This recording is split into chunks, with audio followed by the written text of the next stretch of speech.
what's up? What's up? Joining me, this young lady, man. You can't write the book about Jackson basketball without her name in it. You can't write the book about Jackson without her name in it. This young lady is a certified Jackson legend. 3 times All Gateway Conference, Final Four as a junior, 3-time district champion, 4-time conference champion. She's a mother, wife, teacher, entrepreneur, and I recently found out she's a stock market queen. Wow. Ladies and gentlemen, give a 1K Sports welcome to the very first female guest on 1K Sports, Miss Kristianna Greene.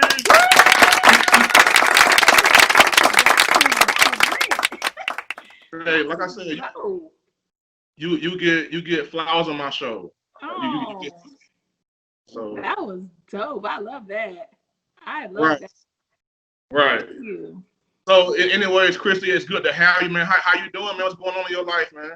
I'm good. Things are going well. You know, I'm able to be home more often, so I'm not stressed about working. But I'm great. I'm feeling pretty good. Kids are good. Husband is good. So that makes me good. So I'm gonna get right to it, Christy. Abakuas. What is this company about, man? Because apparently you make some headway. Word around town now. What's going on with this Abakuas here? Okay, so basically we are a group that teaches Black people how to invest in the stock market, how to create generational wealth. So we teach you how to long-term invest first, and then we teach you how to short-term invest using day trading. So we teach you how to create your own brokerage, invest in companies for a long time, and specific metrics that you need to know in order to choose a good company, so that if somebody said, hey, you should invest in this company, you'll be like, hold on, let me check the numbers. So we teach you how to check the numbers, you know what I mean? So you can be your own professional. You don't have to depend on anybody else, but it's lit. I love it. Hey, well, how did you link up with them, man? Because I had never heard of this company before. So how did you come about with this company? See, and so it's not like a company. It's like just a group of us out here teaching people. Okay. Basically. It's so magical how it came about, really, because I don't even know how I was friends with this guy on Facebook. But I had seen him posting a lot of stuff about the stock market, and I always wanted to get into the stock market, but you know, you don't know how. I'm like, I want to learn this stuff. I know that it exists, but how do I become a part of it? And lo and behold, literally while it's so crazy. I was reading this thing in church about financial transformation, and literally that same night I seen some stuff on my Facebook feed about the Abakuas in the stock market. So I was like, oh, this is fate. So I just kind of hit the guy up like, hey, what is the Abakuas? And he gave me the rundown that I just gave you about building generational wealth for Black people, blah, blah. And he was like, hey, you can get started, you know, let me know when you're interested, when you're ready, you know, make your first payment and I'll get with you. I made that payment that night and I got started because I was ready. So you just watch videos, basically. You watch videos, and then you take a quiz on those videos to ensure that you understand, and you just move through the program like that. And man, I still don't know how I know this guy. He was just on my friend list. It was fate. And ever since now, I've just been, and the stock market's heavy. Like, you know what I'm saying? I'm a stock market investor. I feel good about that. Okay. Well, how I see that you're doing big things now with this company, taking on nice trips out of town, getting that money. Yes. Matter of fact, maybe I should go hit this guy up. Maybe he try to hit me up and I say no. Listen, you talk to me. Now that I know it, I can teach it. So I can teach you in WayNet. You know what I'm saying? Like, it's legit. This is what I do now. We already setting up a plan for Julius to quit his job because we are just really embodying this entrepreneurial spirit. Like, that is just the vibe for us. That's the way we go, because I don't know how to listen. Well, I don't like listening to people. So having a boss, you know what I mean? Like, I can't, you telling me what to do, I don't want to do it. You know, I just don't. Yeah. So that's my life now. I enjoy it. Hey, that's real alpha, dog, and I can respect that. You know, you rather work for yourself. Yeah. You know, I'm hey man, I don't want to be told what to do, be pushed around, and stuff like that. And nothing against no one who has a job. Absolutely. We all gotta do it. man. But hey, if you got a chance to do it on your own, man, go do your thing. So, and outside of getting this money, in what ways has this opportunity changed your life? Because I know you were a teacher. You Yeah, don't teach anymore. I You're don't at teach. home with this time. Like literally, it has changed my mindset. So it's beyond money at this point. It's about freedom. Like the freedom to just get up. If I just want to take a walk right now, I can go walk. I don't have to ask anybody. I don't have to, if I want to go on vacation, I don't have to put in time for my vacation. But like I was teaching, I had the most stable job, you know what I mean? Benefits and all this stuff. Like I was doing what society told me to do. I went to school, got my college degree. Then I became a teacher and I just loved teaching so much. And then I got to the point where it was just like, okay, what's next? Because I got bored. You know what I mean? Like I could teach with my eyes closed and I just wasn't fulfilled anymore. And some people love working and it's nothing wrong with that. Like it's nothing wrong with that. It's just about finding what it is that you want to do, that you love to do and doing it. So I was not in love with being a teacher anymore. And so when this opportunity came about and I seen how much money I was able to make in a day, I couldn't focus anymore. I was just like, you know what I mean? Why am I here? I was like, why am I Yeah. here? So I Why couldn't even am I start here? the school year. Like I was hyped, man, and I was ready to go. I'm like, okay, yeah, it's time to hit it. So my mom was nervous. She like, oh, your benefits. Oh, what about health insurance and blah blah. But I don't function in fear. I don't live in fear because fear keeps you confined and restricted. There's always something to be afraid of if you let it. You know what I mean? Yeah, hey, you gotta fight, and like you said, fear can. Everybody's so afraid to do something. Like like Krista, you in high school, man. I was very quiet, Mm-hmm. to myself. And look at me now. I'm trying to be a talk show host. Yes, You you're know what I'm doing saying? it. Like Yes, you're it's doing about just out there and just saying, you know what, why not? it. Right. Why not? Why not go out there? If I crash and burn, so what? Then I know what it was about. So Exactly. what? Exactly. And I always tell people like, is somebody gonna kill you for trying? Like, are you gonna die? You know what I mean? Like with me learning the stock market, is somebody going to kill me for learning this? You know what I'm saying? So to me, it's just like, what risk are we really talking about? Like, like you said, if you crash and burn, who cares? At least you know what direction to go to, what not to do again. Like, I just never want to get to a point where I just regret, you know what I mean, not doing something because I was scared. That's my biggest fear is not, doing something that I want to do because I'm scared of it all not working out. But it's like, when you have that inside of you, you have to answer that call. Whatever that call is, you have to answer it to fulfill yourself, you know. So I'm proud of you. Look at you. This is exciting. Hey, I'm proud of you too, man. You definitely a Jackson legend, done us proud, man. Representing that name real smooth. Tigers, yes. You know what it is. Hey, Yeah. yours nice and clean Well, too, man. huh? Your jacket is nice and clean. I can't show Oh, you yeah, mine. I take care of my. I got two of them. I should have three Coach Simmons. You know what I'm saying? Because I should have three of these bad boys, but I keep them nice and clean, taken care of, man. You know what I'm saying? Yeah, So, good. but about that Jackson thing. So we as you know, we went to Jackson during the glory days. Lot Right. of great times, man. So what was some of your fondest memories playing ball at Jackson, or just being at Jackson period, man? What was Oh some of my your fondest goodness. memories? So I think that we created like a community basically within the team. We definitely had each other's back. It was like a sisterhood that we created while we were there. I really, like looking back on it now, I appreciate all the practices that we had, like, because it took us out of our environments. Like literally we were in the Right. middle of East Side, you know what I mean? But we were safe. We were safe. Everything felt good. We created such a good family atmosphere, a winning culture. And I think that translates to my life now, that competitive thing. Like you want to excel. You want to be the best. You want to do what you love. You know what I mean? So I think Right. how, just practicing all the time. Even though we were good, it was you still practicing every day. We coming up here on Sunday, we practicing all day on Sunday. Bring your lunch type junk. Like just creating that type of mentality. You know what I mean? Carries on into adulthood to like, hey, it's still not enough. You know what I mean? Like keep pushing. Like you think this is enough, but it's okay to continue to want more. Keep pushing, keep bettering yourself. So I definitely appreciated, having that competitive nature.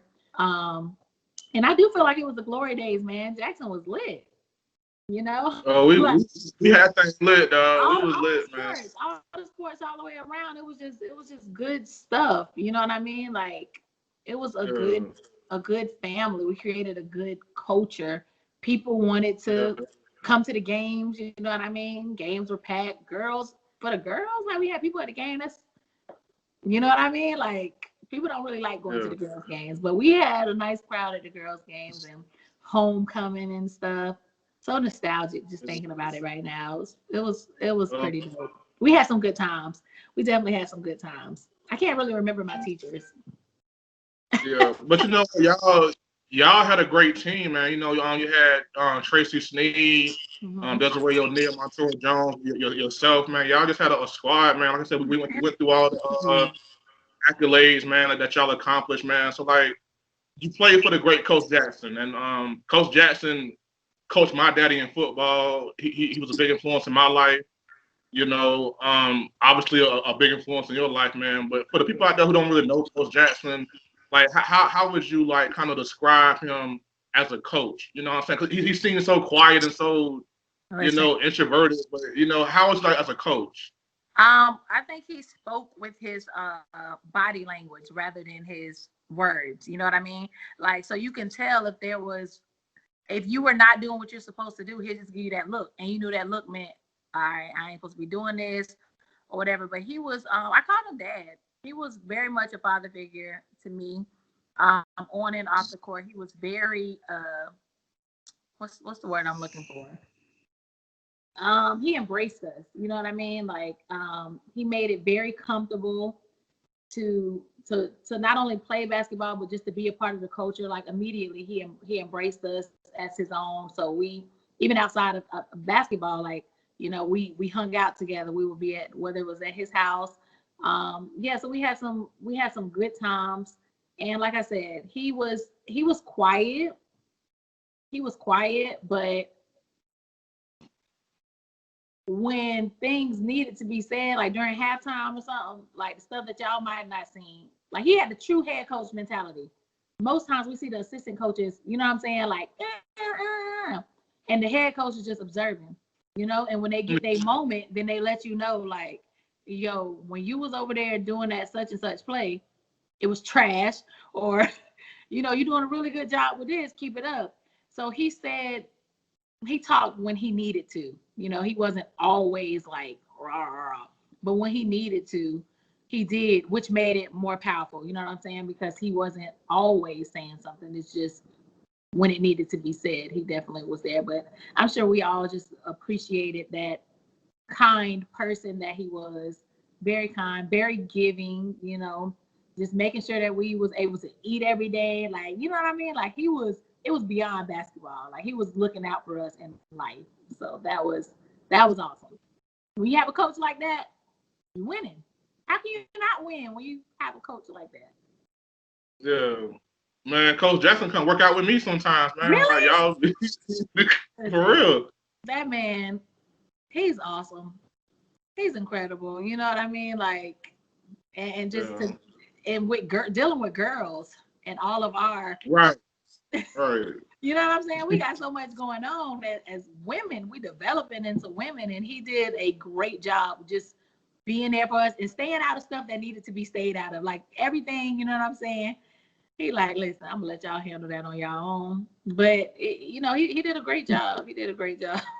We was crazy. We was pretty wild, but in a good way. Yeah, and I give Coach Jackson so much credit and Coach Sullivan, man, because when I really think back on the football team, like just the the different personalities we had in that locker room, man. Like it was like wow. Like how do we come together every Friday and do this, man? We like let's be real. Like it's a lot of testosterone in the locker room. Like you said, with females, a lot of feminine traits. Like girl, I ain't got time for today. You know what I'm saying? And so it's like, man, hey, dude, like you too close to me. It's like us being in high school, we're a bit immature, bit closed-minded. To work through that with us. They're legendary coach. I play for a great coach. You play for a great coach, and you can see it in our life, the way we live our life. Like, a lot of what they put to us, we live our life that way, and that's the sign of a great. He still has that influence on you 10 some odd years later, man. So, like I said, Jackson had some great moments, though. But what was, and hey, take your time if you need to. What was your favorite game?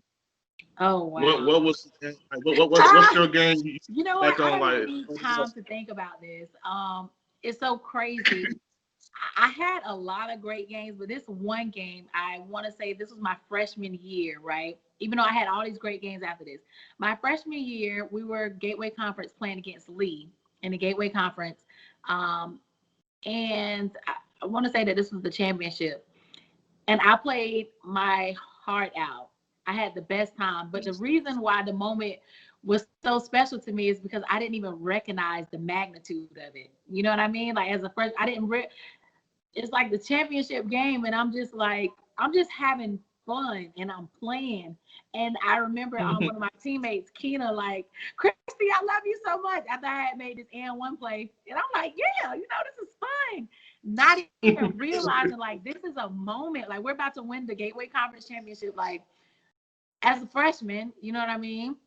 And, being a major part of that win, I'm just like, looking back on it now, I'm like, yo, I was free. I was just, before any pressure of what Kristianna can do, what Goshe, everybody called me Goshe, of what Goshe could do. It was just me having fun, being free, and dominating. You know what I mean? Like, and so that was definitely my fondest moment as a player, freshman year Gateway Conference against Lee, like, because it was just. It was at that point, it was like, okay, this is real. I don't want to say that I have arrived, but you know what I'm saying? I felt like that was the beginning of us at Jackson. That was, the beginning of our greatness at Jackson. Hey, that was my favorite you low key flexing. Huh? What you say? What you were saying? I said that was my favorite moment at Jackson. I freaking loved it. I loved it. Yeah. Yeah, you low key flexing here. You like, yeah, because I had that great game. I had plenty more after that. You like you low key flexing though. I hear you over there, man. Like, yeah, like I mean, because I don't want it to seem like after that I just kind of fell out. I literally elevated. You know what I mean? But yeah. That was so much. Look, here I go again. That was so much fun. It was so much fun, man. All of us as freshmen, like, it was. We had four or five freshmen on the team at the time. Yeah. I think we had like, you know what? We didn't have any seniors on the team at my freshman year. We had no seniors. I think we had like 3 juniors, 1 sophomore, and everybody else was freshmen. So again, it's just like, yo, we just came in like, we here. That was that game. That was the year we was like, yeah, we here. And from there, it was just awesomeness, Hey, y'all did your damn thing, man. But I like watching you in high school, man. I was so sure, like, it would not, just I know things happen in life, but I was just so sure I would see Christy on TV playing basketball in college, man. Funny story. But things didn't work out that way. So like, I don't know what happened. Like I just want to know, like, after high school, what made you not pursue a career in college, or did you, or what happened with that? Funny story. I told my coach, Coach Ronica, Coach Judy, I told him that I did not want to go to school for basketball. So I told him not to tell my mom that I didn't want to go, but they would tell me, hey, this person is interested, like, blah, blah. And I'm like, I don't want to go play basketball in school. They're like, are you serious? I don't want to do it. And this, now, thinking on it now, it kind of goes with the person that I am. I don't like being told what to do. I don't like being on somebody else's time. I want to create my own time, do what I want to do. So I knew that I was so restricted in high school, and I'm sure it sheltered me from a lot of stuff. You know what I mean? But I was so restricted in high school with what I could do in my entire life revolved around basketball, which I love basketball so much. But I knew that when I went to college, I didn't want to do that. So when I knew I wanted to go to FAM too. So I went to FAM for a couple of years. My first year, actually, I was like, you know what, maybe I'll try basketball. I just like, maybe I'll try it. And so I got on the team and everything, practicing, blah, blah. And I think it was the last day of conditioning, I just quit. And they were like, what do you mean you're quitting? I'm like, again, I don't like being told what to do. This is, you know what? This is crazy. But when I don't like doing things, I quit. I will be the biggest quitter if it gets me to where I want to be. If it's something I don't like doing, I don't believe in just doing it just because people think I should do it or just because everybody else wants me to do it. I'm not built that way. I will quit if it does not make me happy, if it does not fulfill me. I'll try it, and if I don't like it, I'll quit. And so that's basically how that went. And from that point, I felt free. You know what I mean? Like every time I quit something, I elevate. You know, my opinion. Anytime I quit something, I'm on to doing something better. I don't look back. I don't regret it. I'm just like, whoo, thank God. You know, I tried it. So now I don't feel like, oh man, what would happen if I would have tried it? No, I tried it out. I was like, you know, this is not for me. And I was happier afterwards. So it all worked out, man. It all worked. I did get in the best shape of my life though. Like I got in the best shape of my life in college, playing basketball. And but after that, I was like, bump this. Talking about we gotta work out 3 times a day. For what? that was, I'm like, listen, I am tired. I'm ready to go to sleep. Like, what is happening? Why we gotta get up so early? So the next day after I quit, that was probably like one of the happiest days of my life because I could sleep in. I got up and did whatever. I felt like an adult. I was able to do what I wanted to do. I'm like, this is life. Yeah, this is life right here. Doing whatever I want to do. So Hey, yeah. I can respect that, you know, because I had some teammates in high school that could have went to college and they said no. My thing was I felt like I had to because I had good grades, I didn't have great grades, so and I feel like my parents couldn't really afford me to go to college, and I feel like I wanted to. I feel like I had something to prove. I feel like I played at Jackson with all these great players and I want to go somewhere and do something different and show that I'm a legit ball player, not just, you know, a product of a great thing at Jackson. You know, I want to go to a school. My first year at Weber, you know, we were a bad team. All 3 years I was there, well, all 4 years, 3 of those 4 years we won 3 games or less. You know, so imagine that going from Jackson where I'm guaranteed playoffs every year, and now I'm here. We 3-8, we're losing. But I say no. I came in for a reason, and my senior year, my senior year, we had the first winning season in school history. Nice. I started at guard. You know, we won the Oyster Bowl, and I feel like that program is different now. You know, they're an international program now. They're loved and respected by people, and I feel like I had a small part in that. You know, I had a small part in turning around this program, man. So for me, it was personal. But for you, I understand, like, you know, you want to do what you want to do. And it's all about being happy. And I feel like it's true, man. Like, you got to find what makes you happy, man. And I was truly happy with pursuing my dream. And you was happy with saying, you know what, I want to do something else. And it's no regrets. It's about your own happiness, man. Absolutely. You know what? That makes a lot of sense. Do whatever makes you happy because everybody will have their opinions on what you should do. And if you constantly trying to fulfill whatever everybody else thinks, you are not going to be happy. You're not even going to know who you are because you're steady, you know, trying to follow the crowd or what people think you should do. Like, yeah. But I did, and probably, and because I did have bright futures. I had the bright future scholarship. So that definitely mitigated a lot of, you know, of the cost. So that was beneficial for me. But yeah, be happy. Do what you want to do. Like live your life. Live. That's what it's about. like you said, you going to FAMU and deciding to not play ball no more, that was a turning point in your life. And I feel like, going to college really made me open up more because I feel like in high school I was quiet and so Yeah. I was socially awkward in high school. I was just like, I knew I was a good ball player, but I feel like, going to college really brought out my personality. I learned a lot more about people from different backgrounds, different countries and stuff like that, and it really opened me up. And as you can see right now, I'm a darn talk show host. Look at Quiet you. You was always so cool in high school though. Like you was just chill. You know what I mean? You were cool. I guess it depends also on who's a part of your world. Because with the sports world, to me, you were just always you might have been quiet and reserved, but you was cool. Everything was cool. So like for people on the outside looking in the sports world, especially like for me, I could probably seem like the most reserved, quiet person because you didn't know me. But the people that knew me, they were, able to see a different side of me. You know what I mean? Like that crazy version that I only reserve for people.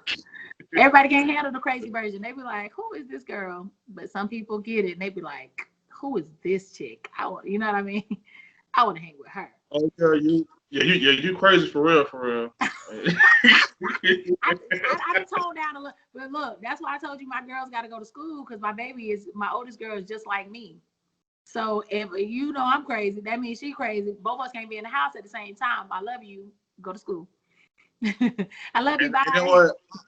I hope she drive your behind crazy. I hope she gets will. on your darn. I can already tell, but I'm just like, I have to accept that this is what I used to do to people. I'm like, I can't even be mad. Like this is me. I cannot even be mad. So that's just what it is. That's what it is. All right, we go shift gears and like we can talk about Jackson all day long and tomorrow too, man. So we go switch gears here. Like you said, you have a beautiful family, man. You Julius and your girls, man. Y'all doing the damn thing over there, man. Yeah. But I noticed that Julius is a former athlete.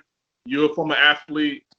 What's that like? Being married to a former athlete. The things get kind of out of hand from a competitive standpoint in that house, man. What be going on, man? We are both super duper competitive, and it's so funny because we just came off a vacation and he was playing air hockey against the other couple, air hockey and pool, and his competitive side came out, and the other guy was like, "Man, I didn't even know Julius was like this." I'm like, "I know."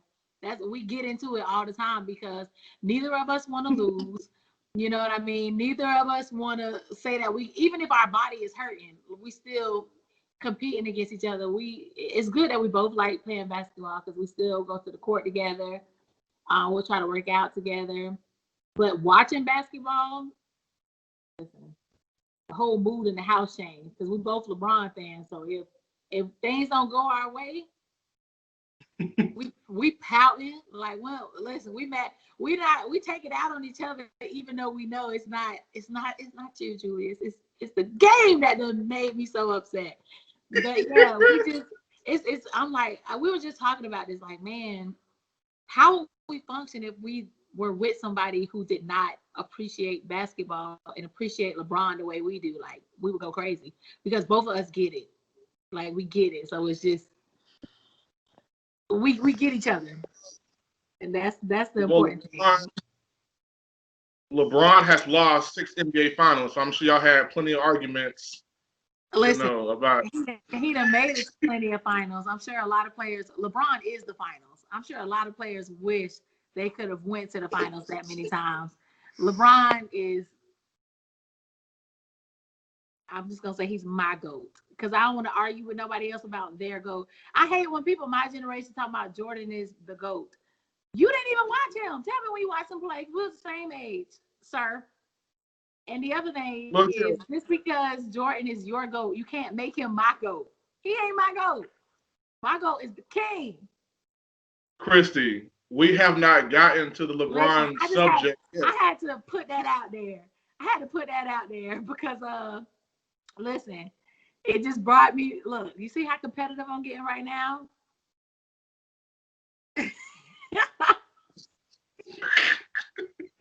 That's funny. Look, we will get to LeBron, but I gotta ask you this question. This is a very important question, and Julius, I want Julius to see this question too. When I know he's not home or he's not in the camera right now, but I want to ask this question and be honest. Oh, geez. I know y'all play one-on-one a lot. Who wins?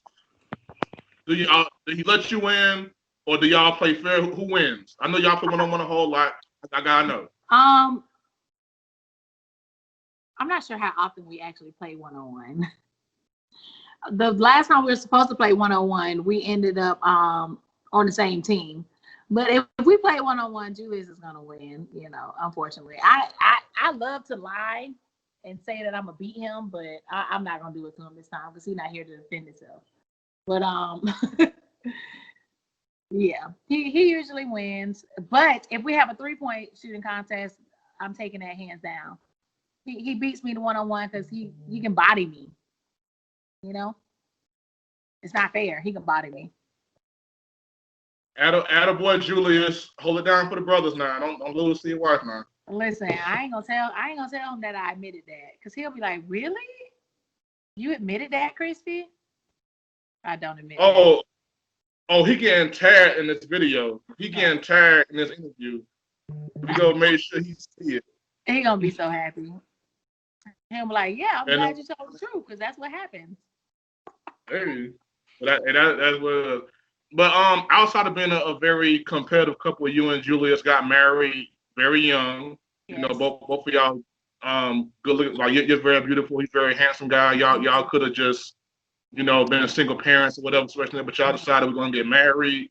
Mm-hmm. And like I said, I'm a young man who's married too now, and just like tell me like just some advice you can give myself and any like young couple, like how do you navigate being a young couple in today's society where it's like marriage is like kind of viewed as like a joke, like, oh, y'all got married for clout chase. Like how do y'all navigate through that kind of turmoil being a couple? To me, marriage is not about romance. It's not always I'm so in love with this person.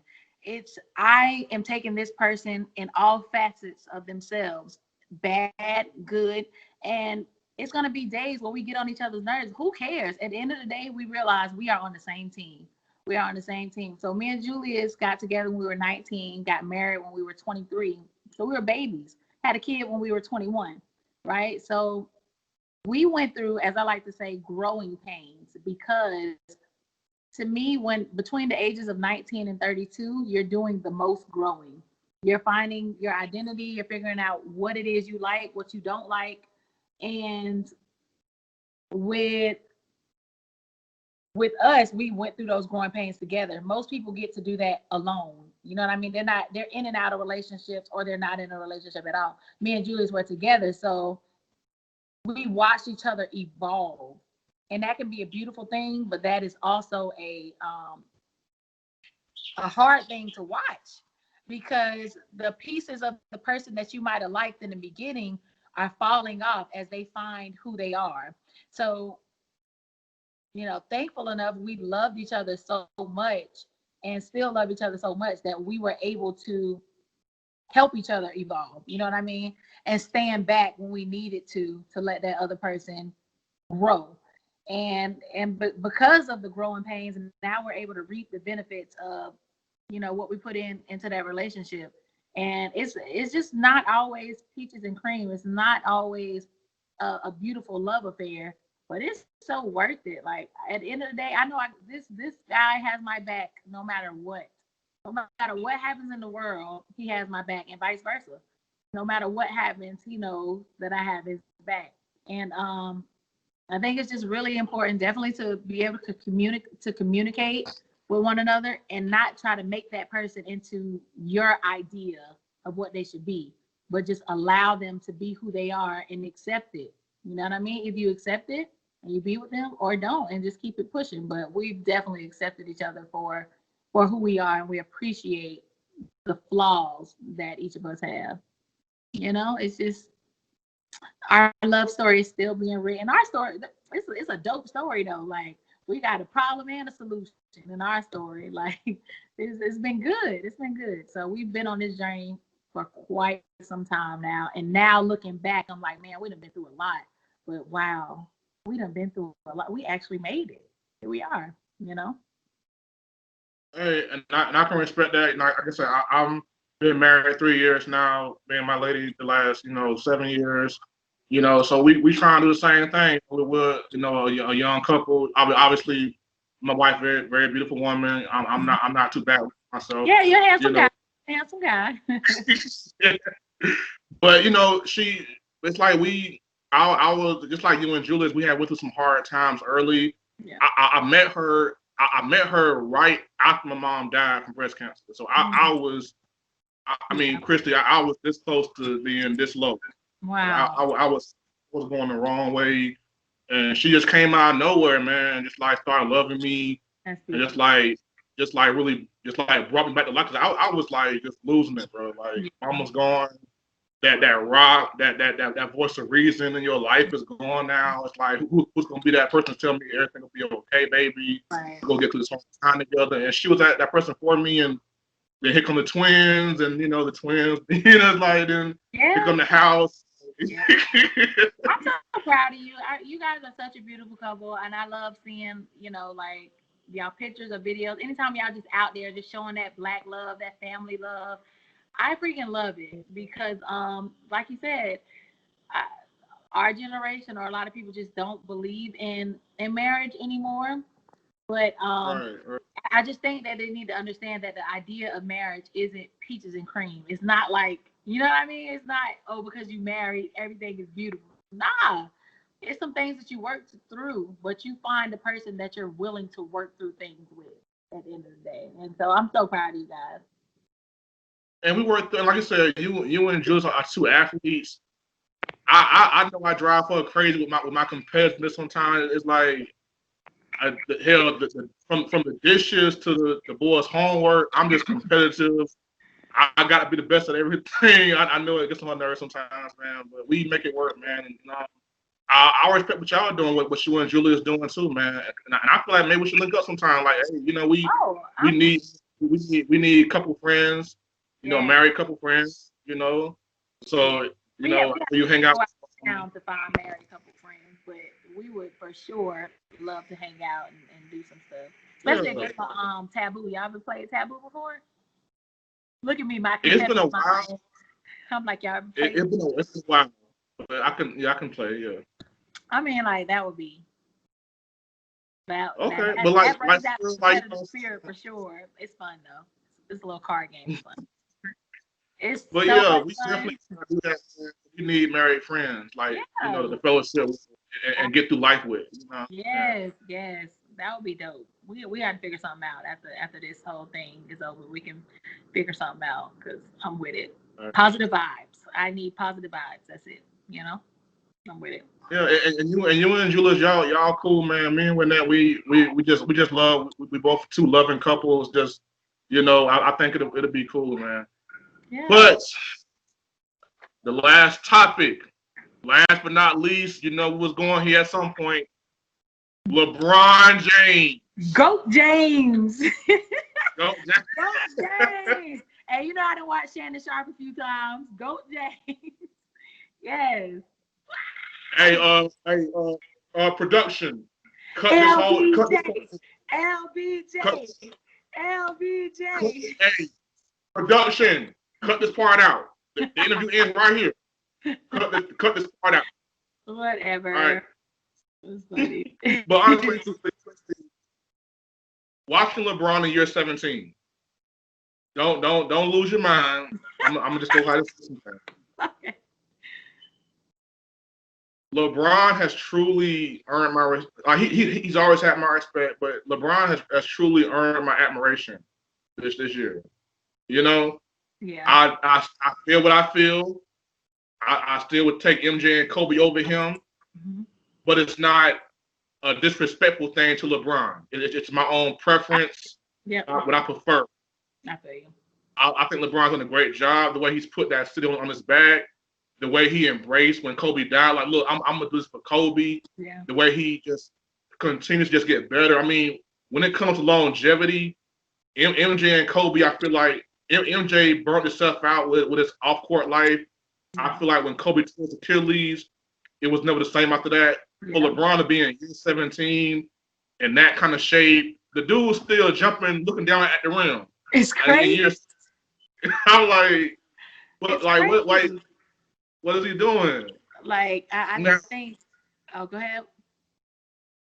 Now, the 6 NBA championship losses, that just don't look good to me. But hey, for him to go there all them times in a row, whatever. We can nitpick about LeBron's teammates and super teams. At the end of the day, all great players play with other great players that won championships. So it's like, whatever. So LeBron has definitely earned my admiration. I still take MJ and Kobe over him, but it's not at this point. It's not because I want to, degrade LeBron. It's because that's what I prefer. But in terms of my admiration, LeBron has truly earned my admiration. So, to you, what would a 4th championship do for his legacy? Now, you already say used to go in your eyes, but what would a 4th title do for his legacy? To me, his legacy is already solidified, but winning a 4th title, especially in year 17, like in his advanced years, that's incredible. And not just to be a part of the championship because you're on the team, but to be, you know what I mean? Like the person, we winning this championship because of you in year 17. That to me is crazy. And then you do it in a 3rd city. You know what I mean? Like the 3rd basketball team, you win a championship with now a 3rd team. That is huge because these are different organizations. I'm sure every organization runs things differently, different city, different teammates, of course.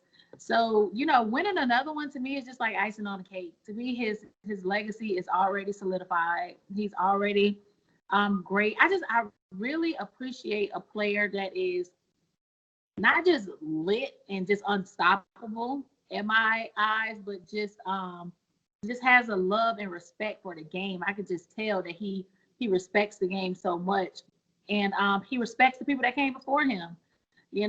Even when people throw salt on his name, it wasn't Kobe throwing salt on his name. It wasn't MJ throwing salt on his name. You know what I mean? So I appreciate that he has respect for those people. You know what I mean? That opened the door for him.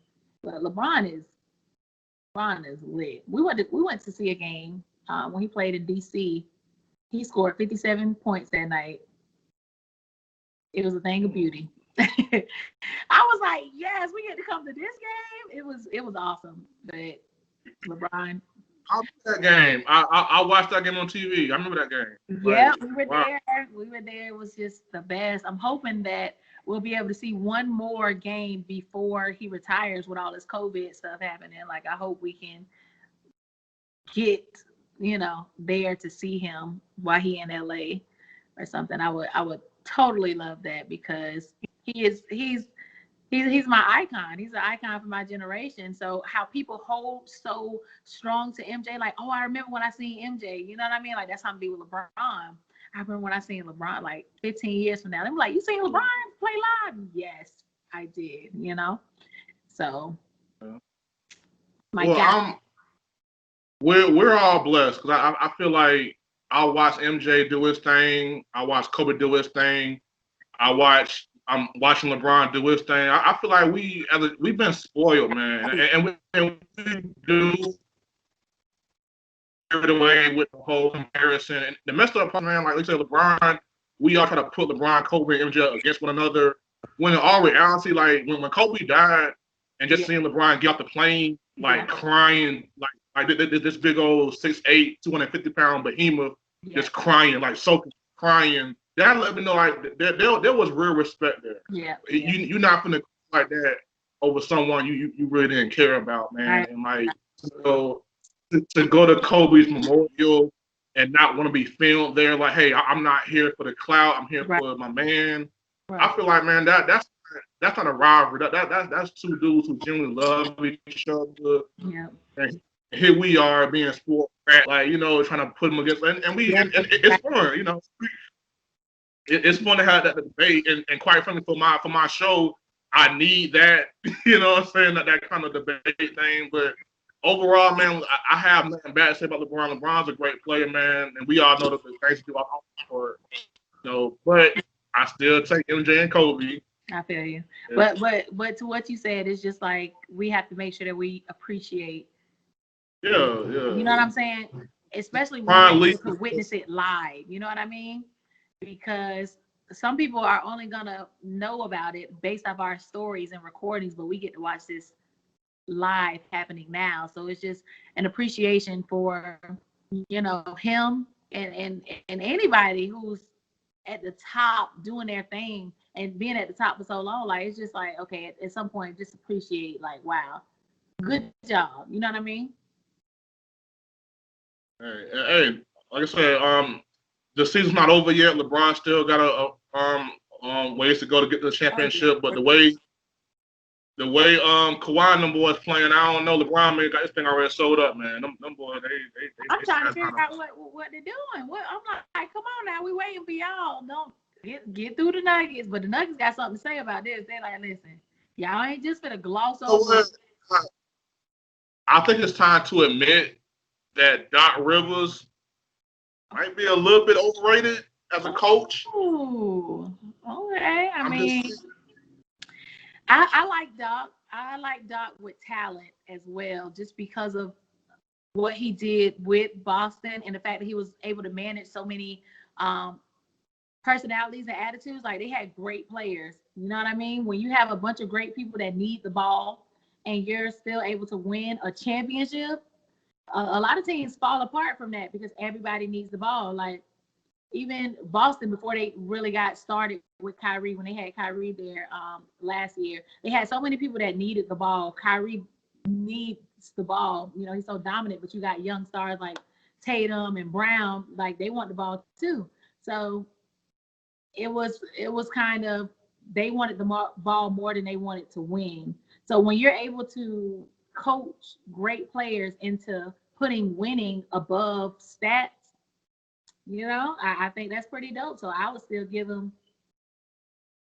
I mean, this is the first time that Paul George and Kawhi was there this year, also. So you got to give them some time to develop them. You yeah. got to give the coach some time to develop them. But yeah, I don't know. Like if Doc Rivers blow this game, if he blow this series, that's three. That's 3-1 leads he don't blow.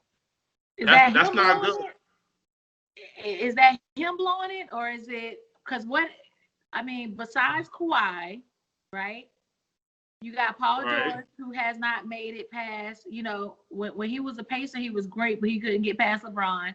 Went to OKC and, was the first one, they didn't make Yeah. it first one. So now, again, who on Kawhi's team has that experience besides him? He done been to championships, won championships. So it's like,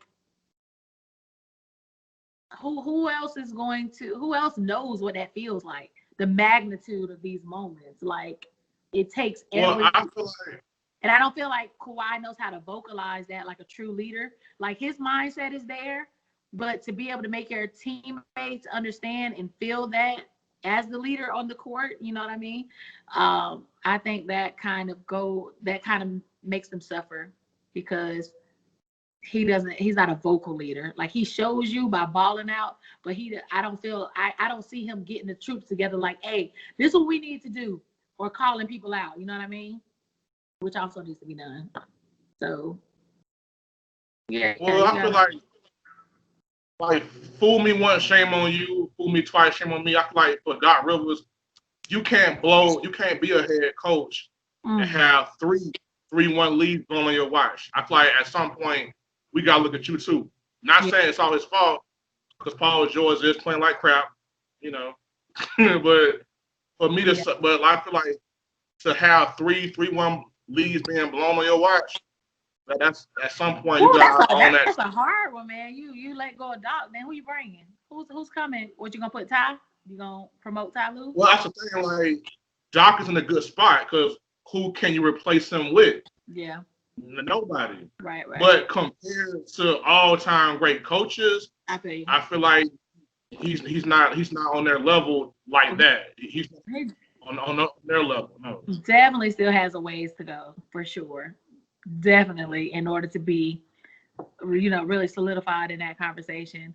But man, I don't think they've been focused coming into the bubble. Maybe not too much with Ty. I mean, not Ty, but with Lou Williams. You know what I mean? Going to the strip club, eat wings, so he had to be out of the bubble a little bit. Montrezl Harrell came late. He came right when the playoffs started, so he was out of shape to me. So they didn't have that togetherness as a team. Yeah, it's just like y'all doing what y'all want to do because y'all don't even see the competition. You know what I mean? And that can come back to bite you when you underestimate people. So that's I'm not cool with Lou Williams going to Magic City, KOD. Yeah, but but anyway, that was a bad look though. To go to a strip club during.